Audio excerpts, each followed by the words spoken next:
Welcome back to another exciting episode of Automatech's Watch and Learn series.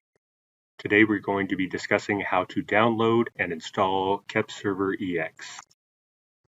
Before we get started, you'll need a few things. First, the host computer should have an internet browser and connection to the internet. You can use Firefox or Chrome. Unfortunately, Microsoft Edge has known incompatibility issues. Second, you will need a MyKEPware account. We recommend creating a site-wide username and password that can be managed by a group rather than an individual. Trust me, this will greatly reduce issues with rehosting or transferring licenses in the future. And third, you must have administrative level privileges on the host computer to install KEPServerEX. And thinking about authentication credentials for the KEPware license utility if you choose this option during installation. First thing you're going to want to do, open up your internet browser and navigate to the MyKEPware site.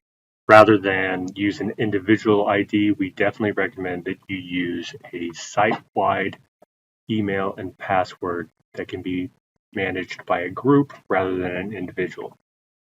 From your MyKEPware site, you can submit a support ticket, but today we're going to download the newest release of KEPware.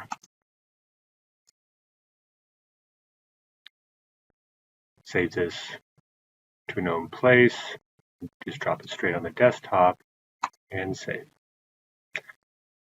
Alternately, if you're doing offline activations, you can copy this to a thumb drive and then take them to the computers that are offline. I selected open when complete, and it's initializing. Determine your language, search, accept the PTC customer agreements. Next, you can decide where you want to place these files. I recommend just keeping them in the default location. Data folder, always recommend putting it in the default location. And you can put a desktop shortcut if you need to get to it in the future.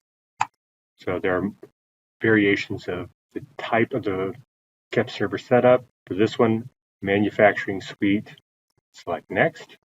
Manufacturing Suite will already be loading all of these drivers. With this, if you need access to any of these native interfaces, you'll need to also select this entire feature will be downloaded. Select Next. This also includes dynamic tagging through the advanced tag features. This is the point where if you want to put a password on the account, you put it in right there for the administrator account. For this demonstration, I'm going to just skip it, but you'll need, for this example, I'm going to check skip setting up a password at this time and select Next. Install. This will take a few minutes. Select Finish. And as you can see, now we have a KEPServer set up on your desktop.